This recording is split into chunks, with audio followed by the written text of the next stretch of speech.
Hello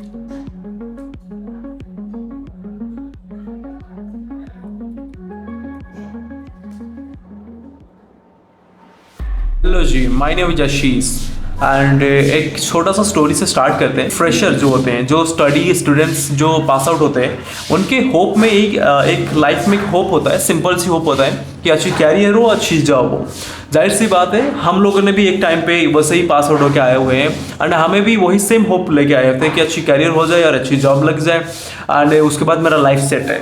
तो इसी के साथ हम स्टार्ट करते हैं। रोहित नाम का एक लड़का है जो लिटरली सेम सिचुएशन से गुजरा है, जो हमने एक टाइम पे होप किए थे जैसे तैसे करके रोहित ने। क्योंकि हमें भी पता है कि फ्रेशर लेवल पे हमें भी जॉब लगने में बहुत टाइम लग गया था, क्योंकि इंडियन कल्चर के हिसाब से देखा जाए job is the only one thing we can be do. इससे अलावा हमारे पास कोई ऑप्शन नहीं होता है। या जने फ्रेशर लेवल पे जो माइंडसेट होते हैं, चलो जो बहुत लकी होते हैं, जिनके पिताजी बहुत अच्छे खासे फैमिली बैकग्राउंड से, अगर सपोज अगर मिडिल क्लास फैमिली से बिलोंग करते हो, आप भी क्यों मैं भी क्यों, सो हमें पता है हमें स्ट्रगल करना पड़ेगा। There is no any options, ना बाप की बिजनेस है, ना हमारी कोई जमींदार है, कुछ भी नहीं है, nothing else, because we are all are belongs to very lower middle class family. बहुत रेयर केसेस में होते हैं पर्सन्स, जो 5-10% लोग होते हैं जो अच्छी बैकग्राउंड से आते हैं, बट हम लोग तो जनरली नहीं आते हैं। हमारे पास कोई ऑप्शन नहीं होता, हमारे पास एक ही ऑप्शन होता है, इधर हम जॉब करो वरना गाँव में काम करो। ये हमने पढ़ाई लिखाई की है तो गांव में करेंगे नहीं, थोड़ा बहुत जाहिर सी बात है हम लोग करेंगे जॉब। तो जॉब करने के लिए रोहित भी आया था उस सेम होप के साथ, चलो हम जॉब करेंगे, अच्छी जॉब मिले, जैसे तैसे करके चला और रोहित एक काम पे लग गया। सो बाद में रोहित पढ़ने में तो बंदा अच्छा था, जब उसकी पढ़ने में बंदा अच्छा था उसके बाद वो काम करने स्टार्ट किया एंड जैसे तैसे करके एक एग्जीक्यूटिव लेवल पे, एसोसिएट लेवल पे आ गया बंदा। एंड उसके बाद आने के बाद एक चीज़ें उसके साथ घटने लगा, that is called less of identity. So yes, less of identity. What is a less of identity? Less of identity in the sense कि जो पर्सन इतने टाइम से एक लाइक क्लास में जो होते हैं मॉनिटर्स, सो उनमें से एक बंदा था जो सारे लोग सारे जानते हैं उस बंदे को। यहाँ पे जब आए ना 200-250 एम्प्लॉयज़ के साथ, ये भी एक आइडेंटिटी उसको मिल गया, that is called the ID card 228। उसका एक आइडेंटिटी बन गया। आइडेंटिटी उसकी जो लीडरशिप जो आइडेंटिटी था वो कहीं से गायब हो गया एंड बन गया एक लीडर का आइडेंटिटी, एम्प्लॉय नंबर 228। सो जाहिर सी बात है आइडेंटिटी हमने लूज किया है। आज expecting we also do the same things, life में ऐसे चीज़ें हुआ है एंड चीज़ों को ना कभी ना उस टाइम से घबराना नहीं चाहिए। इंस्टेड ऑफ चीज़ों को सोचना बजाय हम लोग को उस चीज़ को अगर हम थोड़ा सा माइंड में रखें, हम लोगों ने भी स्ट्रगल करके गा पाया हुआ है। Situation with happens with the particular person. Rohit के साथ भी सेम सिचुएशन आया। रोहित ने देखा यार भाई साहब चारों तरफ तो वैसा ही है, चारों तरफ तो चीज़ों को बिखरा हुआ पड़ा हुआ है, हमारे पास कोई ऑप्शन ही नहीं है। हमारे पास वही चीज़ें देखो, सुबह आओ 9 बजे से एंड शाम तक काम करो एंड फिर घर जाओ, फिर खाना बनाओ, कुछ खाओ पियो, फिर आ जाओ। जो पहचान ना वो लीडर से एक ID कार्ड तक सीमित हो गया। Simple situation happens with us. Already हमने भी वही चीज़ें फेस किया हुआ है। मैंने 2-2.5 साल मैंने ऑलरेडी कॉर्पोरेट में स्पेंड किया है and also I am just doing a good job in HR field and उस चीज़ को रिलेट में ज़्यादा कर सकता हूँ क्योंकि मैंने सेम सिचुएशन, मैंने सेम स्ट्रगल ना बहुत किया हुआ है। सो चीज़ों को ना अंडरस्टैंडिंग करके बेटर वे में मैं आपको प्रेजेंट कर पा रहा हूँ, just because this is I have experience. Moral of the first story, पहचान कभी अपनी नौकरी से नहीं, अपनी मेहनत और अपनी जो स्किल्स होते हैं ना, स्किल सेट के थ्रू तभी बनता है। मैनेजर्स तभी अप्रिशिएट करेगा जब लगेगा इस बंदे के पोटेंशियल है। तो जाहिर सी बात नहीं, इतना हाई स्टडी करने के बाद IQ लेवल उस लेवल पे पहुंचनी जरूरी है and you must have that. ठीक है, स्टडी सिर्फ स्टडी करने के लिए मत पढ़ो, सीखने के लिए पढ़ो। It's all about the learning things, how just going to be adopt all the things the simple way. उसके बाद हम लोग आगे work pressure and deadline. With को फेस करना पड़ा work pressure and deadline. Work pressure क्या होता है ना, वर्क प्रेशर एंड डेडलाइन ये होता है कि मैनेजर एक सेट करके आपको देते हैं कि भाई इस टाइम के अंदर आपको इस चीज़ को ख़त्म करना है। सिंपल सी बात है, आपकी कैलिबर के हिसाब से काम कुछ दे दिया जाता है और समटाइम्स ऐसा होता है कि आपकी कैलिबर से ज़्यादा आपको काम दे दिया जाता है जो आप कर नहीं पाते। सो this is called the work pressure deadline. आपको इधर आपको पता ही नहीं होता कि कैसे करना है, इधर आपको पता होता है बट आप कर नहीं पाते। सिंपल सी बात है, due to the some like hurry mind, like hurry चलो जल्दी करो। बट ये चीज़ों को ना छोड़ना जरूरी है। एंड रोहित को जब इस चीज़ को पता चला कि भाई सुबह से शाम तक बस 10-15 टास्क करो, टास्क जस्टिफाई करेगा मेरी लाइफ। सो क्या होता है, job security, this is called पर जॉब सिक्योरिटी में आता है। तो टास्क जो मेरे हैं वो मेरा जस्टिफिकेशन होनी चाहिए, वरना मेरे को सैलरी नहीं मिलेगा आगे जाके। क्या पता मेरे को रखे या ना रखे, फिर बाहर निकाल दे, डजंट मैटर। तो टाइम के साथ साथ हमें ना ये चीज़ को अंडरस्टैंडिंग करना बहुत ही ज़रूरी है कि भाई यार, सैलरी जस्टिफिकेशन करने के लिए ना you have to be do the lot of task. तो रोहित समझ में आ गया कि भाई साहब मैं सुबह से शाम तक बस काम काम करते रहता हूँ, एंड ऑल्सो उसको शाम तक मुझे उसको प्रूफ के साथ मुझे जस्टिफिकेशन करना पड़ता है कि भाई मैंने इतना काम कर लिया। उसके बाद मैनेजर अलाउ करते हैं कि भाई यू शुड बी गो, अब आप जा सकते हो। फिर नेक्स्ट डे फिर सुबह आ जाओ भाई, फिर काम करने के लिए। भाई नहीं, और तो मैं फिर 10 बजे आ जाओ, 10 बजे से आ जाओगे, थोड़ा सा लेट हो गया तो क्यों लेट हो गया, ये सारे क्वेश्चंस का आंसर रोहित को देना पड़ता है। और रोहित को लगता है मैं तो ट्रेडमिल पे भाग ही रहा हूँ, कोई नहीं, सुबह से शाम तक बस 5-10 टास्क करो, और टास्क करने के बाद हम फिर उसको जस्टिफिकेशन दो। ले भाई, अभी इस तरीके से लाइफ कैसे चलेगा भाई? एमबीए डिग्री करने के बाद, एमबीए करने के बाद आप सोच रहे हो यार यार बहुत बढ़िया डेजिग्नेशन में पहुंच जाओगे इतना बड़ा स्टडी करने के बाद। अभी तो मेरा लाइफ सेट है, कोई काम नहीं, बस मैं काम सबको दूंगा, उसके बाद करेंगे सब। मेरे पास तो कोई काम नहीं, मैं काम सबको दूंगा और सब काम करेंगे। बट ऐसा होता नहीं है। इन रियलिटी काम करना आपको ही है end of the day, because you are executive, you are associate, there is no any options for you भाई। और डेडलाइन और प्रेशर ये जो होता है ना, ये सिर्फ और सिर्फ दो ही तरीके से आप इसको हैंडल कर सकते हो, that is called the patience and planning. Proper planning के साथ अगर चीज़ों को करना स्टार्ट करो, बहुत ईजी है उस चीज़ को, टास्क को कंप्लीट करना। एंड द पेशेंस उसी को रखना है, जब तक हमें टास्क कंप्लीट करके नहीं देना है तब तक छोड़ना नहीं है। पेशेंस रखो, चीज़ों को अंडरस्टैंडिंग करो एंड बेटर ग्रोथ के लिए सोचो। क्योंकि देखो हमारे पास ना भगवान ने हमें और कुछ स्किल्स नहीं दिया है, हम लोगों ने कुछ, देखो हर कोई मिलीनियर, ट्रिलियनियर, बिलियनियर नहीं बन सकता। सो समटाइम्स जो हमें चाहिए, जो ड्रीम जॉब्स चाहिए, उसके लिए मेहनत करना पड़ेगा, सीखना भी पड़ेगा। रोहित ने भी सेम सिचुएशन किया एंड आगे चीजें बढ़ा। उसके बाद रोहित को जब टास्क थोड़ा बहुत डेडलाइन को मैनेज करना एंड टास्क को मैनेज करना आने लगा प्लानिंग के साथ, उसके बाद उसको एक चीज फेस करना पड़ा जो हमने ऑलरेडी फेस किया हुआ है, that is work life balance.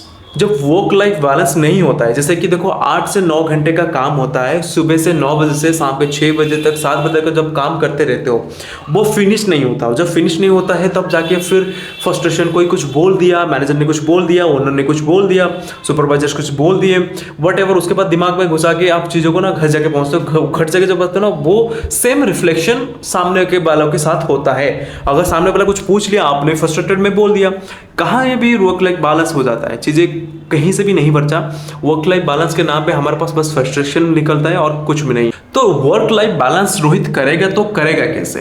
सो जब 8 से 9 घंटे, 10 घंटे, 11 घंटे, 12 घंटे जा रहा है, उसका टाइम एंटायरली, और सोने में 7-8 घंटे जा रहा है, और सुबह उठ के फिर से 2-4 घंटे फ्रेश होकर खाना बना के फिर चीज़ों को लेके घर से दूर रहना, फैमिली के साथ टाइम स्पेंड करना, अपनी ओन लाइफ होता है, अपने ड्रीम्स होते हैं, सारा कुछ त्याग करके और सीधा जाके बस काम पे काम करते जाए ना, तो मुझे नहीं लगता कि work life balance, this is called the work life balance. मुझे नहीं लगता वर्क लाइफ बैलेंस बहुत रोहित को इस चीज़ को टैकल करने के लिए कहीं से कुछ बुक्स एडवाइस मिल गए, 8-8-8 प्रिंसिपल्स, 8 घंटे का काम, 8 घंटे का स्लीव एंड 8 घंटे का सेल्फ इंप्रूवमेंट ग्रोथ। सिंपल सी बात है। तो रोहित ने जब वर्क लाइफ बैलेंस को टाइम के साथ, परसिस्टेंसी के साथ इस चीज़ों को बढ़ाना स्टार्ट किया एंड खुद को ग्रोथ एंड उस लेवल पे पहुंचाना स्टार्ट किया, तब जाके रोहित को एनालिसिस हुआ कि भाई साहब हम लोगों ने तो तरीके से मैं गलत कर रहा था। तो रोहित को ये ना वर्क लाइफ बैलेंस थोड़ा बहुत संभाल में आ गया। क्योंकि जब फ्रेशर लेवल पे इंसान होते हैं ना, अपने फ्रेंड्स सर्कल्स को तोड़ ताड़ के, अपनी फैमिली को छोड़ के दूर कहीं 2 बैग के साथ पहुंच जाए, किसी दूसरे के घर में रहना, पीजी वगैरह में रहना, सब हमने फेस किया है, आपको भी पता है। बट जो फ्रेशर लेवल के बंदे होते हैं ना, जो उनको पता ही नहीं होता है चीज़ें, अगर आप फ्रेशर में हो तो आपको थोड़ा बहुत एनालिसिस कर, मेरे बात को रिलेट कर पाते होंगे। जब वर्क लाइफ बैलेंस होने लगा है ना, रोहित को और एक नेक्स्ट चीज़ें फोकस करने की ऑब्स्ट्रैकल आके उसके सामने खड़ा हो गया, that is called office politics. Rohit ने अपनी मेहनत से बहुत अच्छा खासा प्रोजेक्ट किया, टारगेट अचीव भी किए, बहुत सारे हायरिंग्स करवाए, उसके बाद बहुत सारी चीज़ें करने के बाद ना उसके बाद उसको एक चीज़ें फेस करने की जरूरत पड़ा, that is called the office politics. Office politics in the sense कि जो सीनियर बंदा है वो समटाइम्स लड़कों को फीवर में नहीं जाते। जब लड़कों की फीवर में नहीं जाते, कुछ ना कुछ ऑब्स्टेकल होता है, फीमेल होता है, तो फीमेल पर उसको जाके ज़्यादा क्रेडिट दे दिया कि नहीं यार वो लड़की लड़का ठीक है, ये नहीं है, अच्छा नहीं है। रोहित डिमोटिवेटेड हो गया बंदा यार, घर में आके रोने लगा कि यार मेरे को मेरा इतना मेहनत किया, मेरे को रिकॉग्नाइज नहीं मिला और उसको मिल गई, उसको मिल गया। तो जाहिर सी बात है रोहित को बहुत हर्ट हुआ, बट रोहित को धीरे धीरे समझ में आया this is not a life.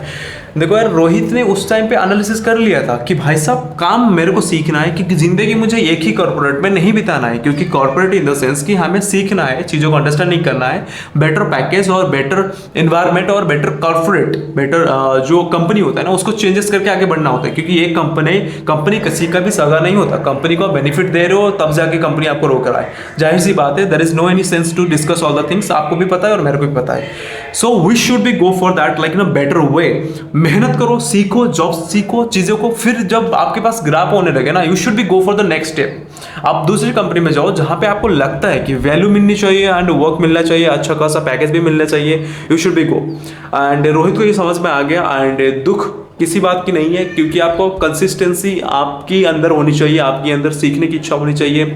Recognition doesn't matter, आज नहीं तो कल मिल ही जाएगा if you are potential.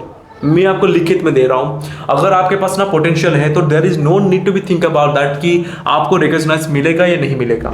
Office politics temporary है, बट आपकी जो टैलेंट और स्किल्स, जो नॉलेज है और जो एक्सपीरियंस आपने गेन किया, ये परमानेंट है। ने ये रिकॉग्नाइज किया खुद के ऊपर कि भाई साहब मैं जिस चीज़ के लिए आया था, जो चीज़ें सीखने के लिए आया था, जो ग्रोथ में चाहता था, वो ग्रोथ तो ठीक है, वेल एंड गुड, अभी चल रहा है ठीक ठाक, बट मैं जिस चीज़ के लिए मेंटली प्रिपेयर होकर आया था कि मेरा फ्यूचर विजन जो था कि मैं एक अच्छा बिजनेस करना है, अपनी ग्रोथ करना है एंड लोगों को जॉब दिलवाना है, बहुत सारी चीज़ें करना है, बट उसका तो वो फुलफिल हो ही नहीं रहा था। भाई साहब मैं तो एक ही चेयर में बैठ के सोच रहा यार, मैं तो एक ही चेयर में बैठ के यार बहुत टाइम तक बस यही स्पेंड करता रहा हूँ, 1 से 2 साल बीत गए, बट कंपनी चेंज करने का सोचा था वो भी नहीं हुआ। एंड ऊपर से ये थोड़ा थोड़ा पैसा बढ़ा दे रहे हैं, जब भी चेंज करने की कोशिश करता हूँ थोड़ा बहुत पैसा बढ़ा देते हैं। तो ये एक पॉलिटिक्स में, एक रैट रेस में फंस गया है, जहां पे उसके पास कोई ऑप्शन नहीं है कि भाई साहब करना तो करना क्या है। ग्रोथ सिर्फ सैलरी ग्रोथ नहीं होता है, ग्रोथ इट्स ऑल अबाउट आपकी ना पूरी तरीके से जो इवॉल्व होता है ना, this is called the growth. Growth in the sense कि आप सिर्फ और सिर्फ सैलरी 20,000 था, 2,000 बढ़ा दिए, 22,000 हो गया, फिर 2-4 महीने के बाद, 1 साल के बाद अप्रेजल हो गया, 30,000 सैलरी हो गया। This is called not like a kind of things going to be happen.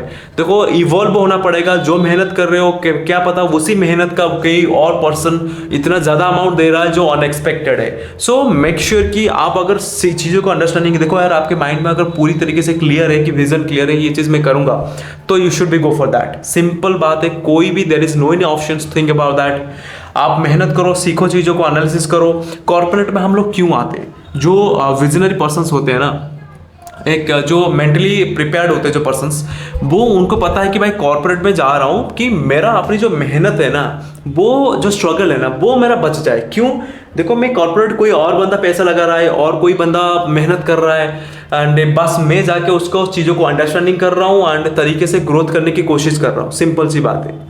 So this is the things going to happen. अगर आप तरीके से अगर कॉर्पोरेट में एंट्री करते हो तो, एंड अगर आपको तरीका अगर नॉलेज पता है आपको, तो you are not going to be stuck, कभी भी स्टक नहीं होंगे। तो रोहित ने भी सेम सिचुएशन किया एंड अच्छी लाइफ अभी जी रहा है एंड अच्छी बहुत बड़ी इंडस्ट्री में काम कर रहा है एंड जहाँ पे वो लाखों करोड़ों में पैकेज है उस बंदे का। So there is no need to think about that. तो जब भी मैंने खुद किया हुआ है चीज़ों को अंडरस्टैंडिंग करके, तो आप भी कर सकते हो। That is no any. Middle class family लोगों के पास ना कोई ऑप्शन नहीं होता है, expect only the good job and having a good life, and जहाँ पे आपके 2-3 सपने होते हैं। ज़्यादा मिडिल क्लास लोगों के सपने मतलब देख ही नहीं पाते लोग। 2-3 सपने होते हैं, जैसे कि मान के चलो अपनी लाइफ है, अपनी एक जॉब, अच्छी जॉब होनी चाहिए, अच्छी सैलरी, हैंड्स अप सैलरी होनी चाहिए, एक डेजिग्नेशन होनी चाहिए, एक थोड़ा बहुत रैपो होनी चाहिए, फैमिली में एक छोटा सा मकान होनी चाहिए, घर है अच्छी 1-2 मंजिल का घर होनी चाहिए, एक बेबी बच्चा, अपनी फैमिली सुकून से रहे, दैट्स ऑल, फैमिली के साथ। यही होता है एक मिडिल क्लास फैमिली के, ज़्यादा कुछ सपने नहीं होते उनके पास। कोई हर इंसान ना एक अच्छी बिलियनियर मिलीनियर बनने के लिए तैयार नहीं है। कोई कोई पर्सन होते हैं कि सिंपल लाइफ है हमारे पास एनफ होता है, हमें कोई ज़्यादा ज़रूरत नहीं पड़ता चीज़ों को लेके कि हमें इतना पैसा चाहिए, नथिंग एल्स। एक छोटी सी लाइफ हो, सिंपल सी सैलरी आए, that's all. By the way, अगर आपको छोटा सा स्टोरी अगर अच्छा लगा, अगर मेरी कुछ भी चीज़ें इंस्पायरिंग कर रहा है, तो मेक श्योर कि आपको ना एक थोड़ा सा लाइक वगैरह देके एक बार ट्राई करो।